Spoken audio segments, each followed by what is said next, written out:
Testes, testes, 1, 2, 3, testes, testes, 1, 1, 1.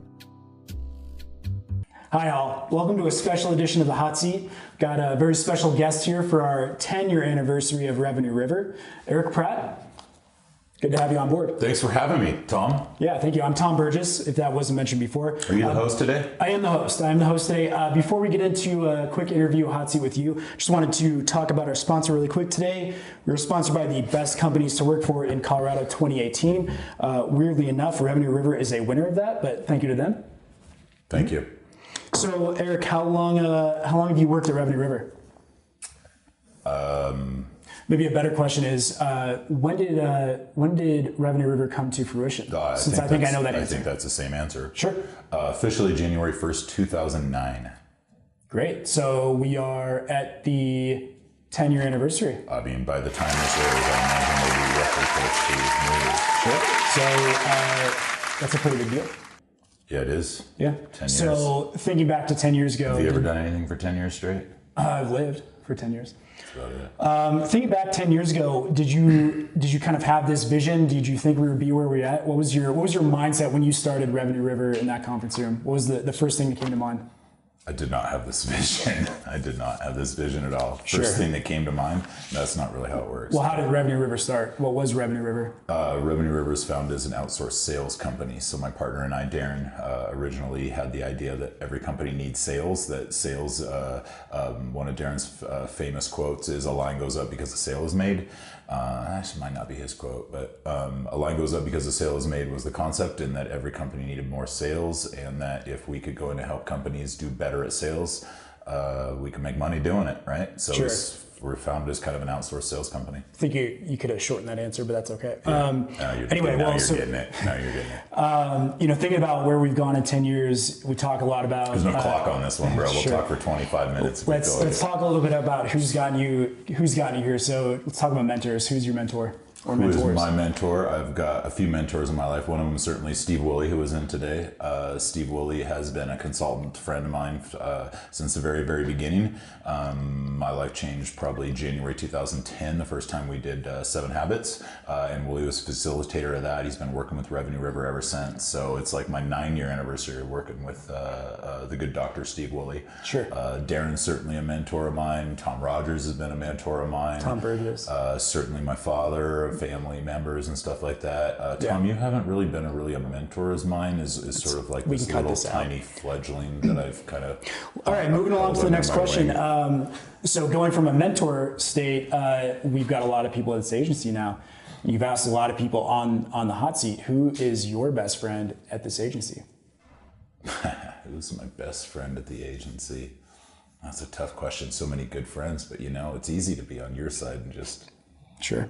You don't need to answer that if you don't want. You just want me to say you. Tom Burgess is my best friend at the agency. I'm flattered, but thank you.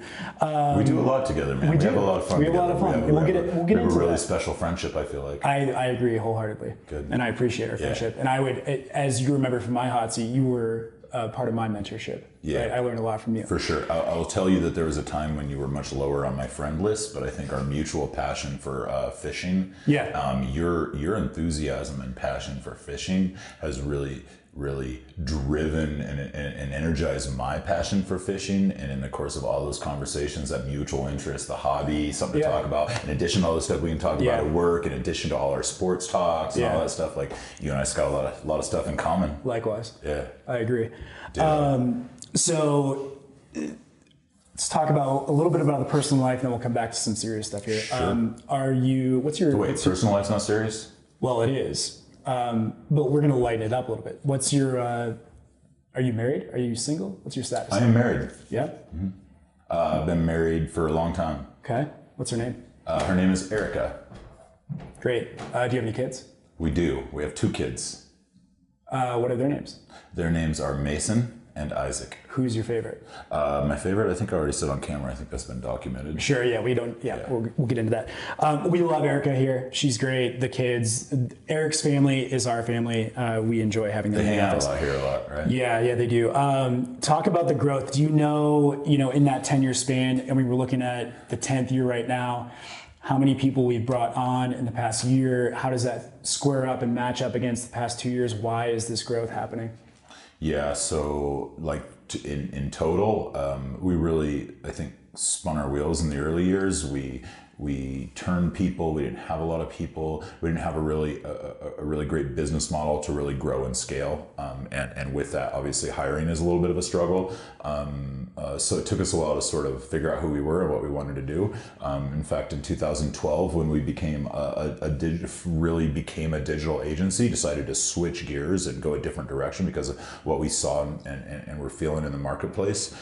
We had one marketing employee. Today, we have 40 employees here. That's a good point. Let me interrupt you really quick. Please. It's about time because there's like the host of the hot seat. The debate for the past 10 years, or actually probably a little shorter than that. Maybe shit. Have you been a part of that debate? Well, I feel like I've had a fair share of it, but the debate has been who came first, Nathan Miller or Mark Hirschberger. That is much. And I want to just quash this. I want to quash this right now. So as the story goes, I brought on Mark as an intern. While Mark was an intern, I hired Nathan Miller, and then Mark graduated from school, went on a senior trip, was technically unemployed. Came back from his senior trip, and I hired him as a full-time employee. So the question is, chicken or an egg? Was Mark the employee number 2, or is Nathan Miller employee number 2? And I gotta go on the Mark side with this. I've always been on the Mark side with this because even though he was an intern, we treated him like an employee, right? Sure. Like he wasn't treated any different. He wasn't getting coffee. Yeah. We didn't know what the hell we were doing, but Mark was doing every bit as much. Well, clearly not. But we didn't really know how to train and onboard like we do now either. I mean, come on, we knew nothing. So all my point is Mark came in with his eyes wide open and dug up his sleeves and was doing the same dirty work we were all doing. And Nathan Miller came on basically at the same time and started doing the same dirty work we were all doing. But technically, Mark was first. It was a paid internship. He didn't really get any more money when we hired him. Let me ask you this. Did you pay Mark when he was in that little period of not being a full-time employee? I see where you're going with that technicality, but no, officially he was not on the payroll for that period of time. So Nathan Miller, I got your back. So anyway, I interrupted you. I know the debate goes on. It does. It will. It's going to rage. Probably have not gotten to a. I'll tell you what. The first one that leaves here will automatically not win. Love it. Yeah. Love it. That's a line in the sand.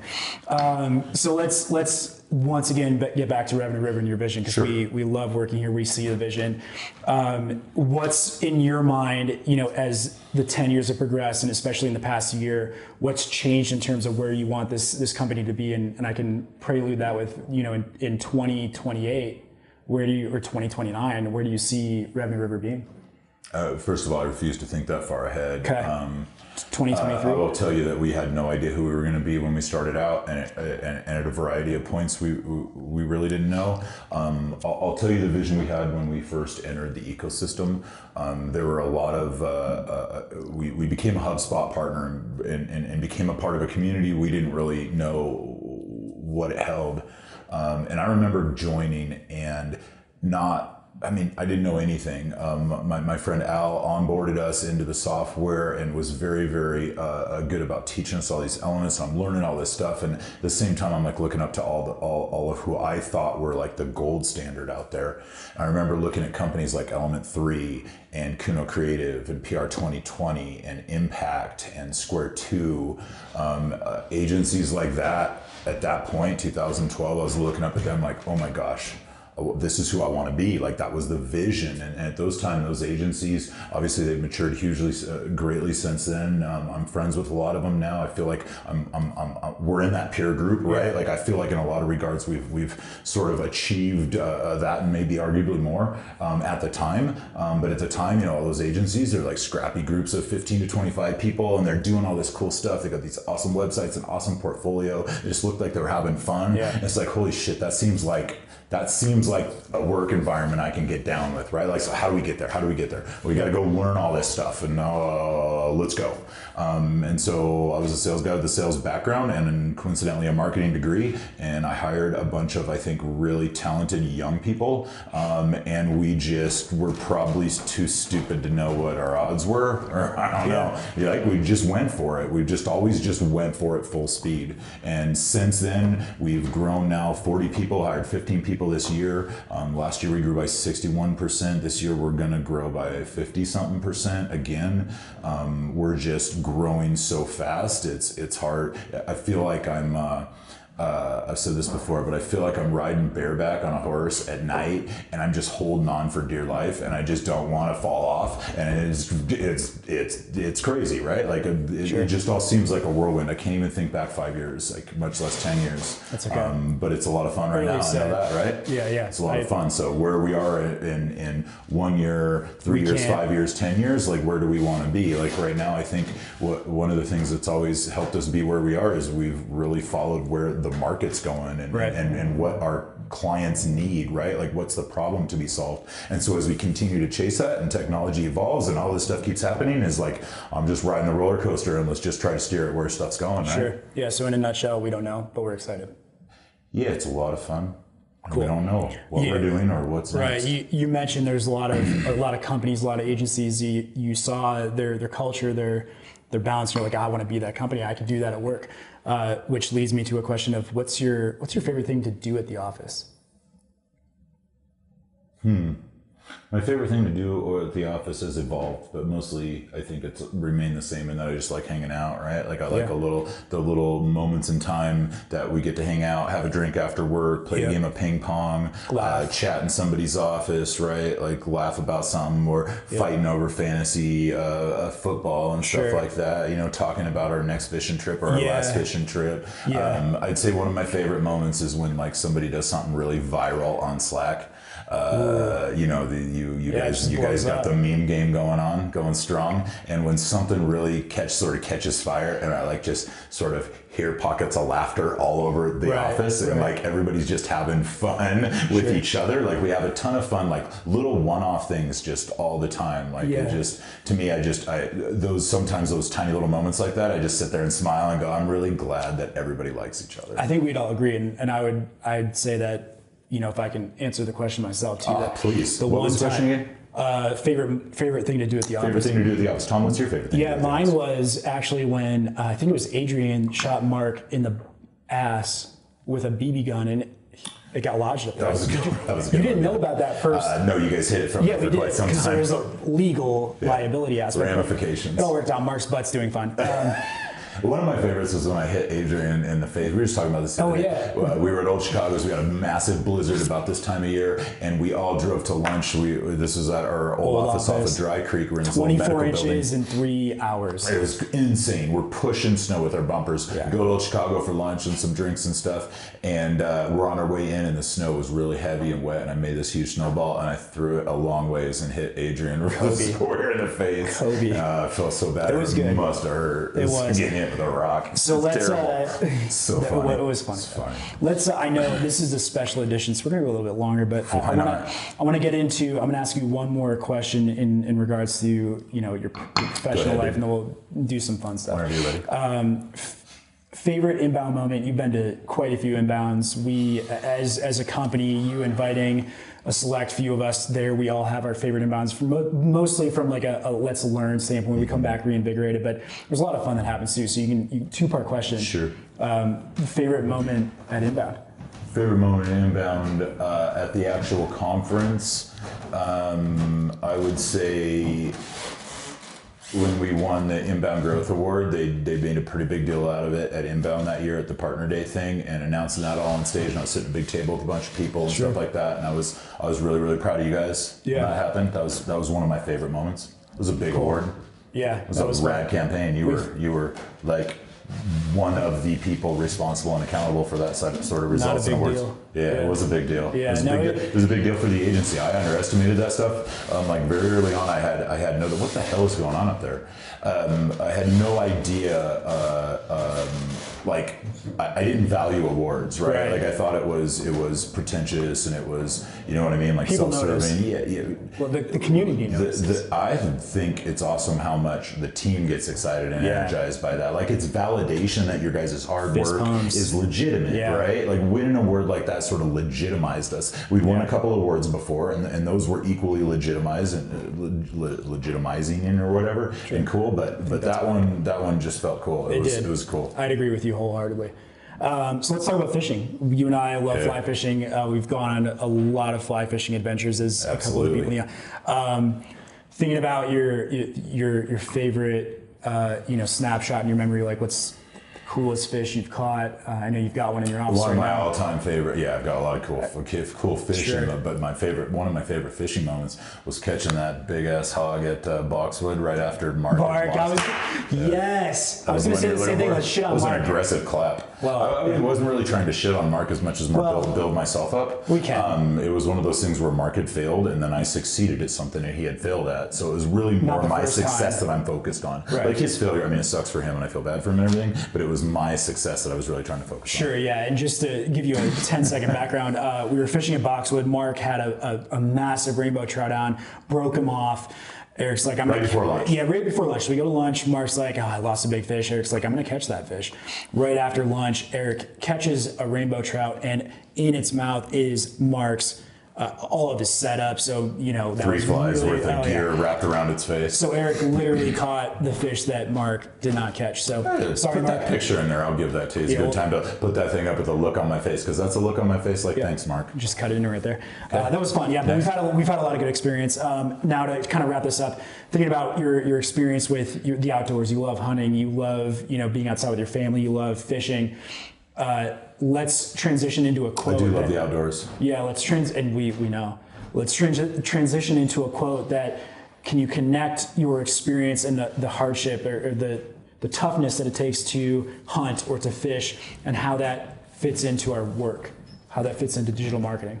Do you have Can I correlate the resilience it takes to go do whatever you do in the outdoors to the resilience it takes to do what we do? Sure. Yeah, you really got to be willing to suffer to have fun. I mean, that's for sure, right? Like you've got to be willing to suffer to score your prey in the outdoors, right? Like I am I'm sort of like into the redneck sports of the outdoors, right? Like I don't wait in line to go skiing with you clowns. I go try to get away from people in the outdoors. But generally speaking, anything you do is a little bit painful, right? Like hunting, fishing, whatever you're doing, you're pretty much semi-miserable the whole time. So you really got to want it. Sure. And you got to be willing to endure it to get to the prize, get to the prey, get to the and that's how I see business in a lot of regards, right? Like you gotta want it bad enough to put up with all the stuff that nobody really is a lot of people really aren't willing to go through, right? Like you've got to persevere to win. For sure. How many minutes are we? Like 11? Is that what you were doing? Is that with the twinkle toes? What are your job roles?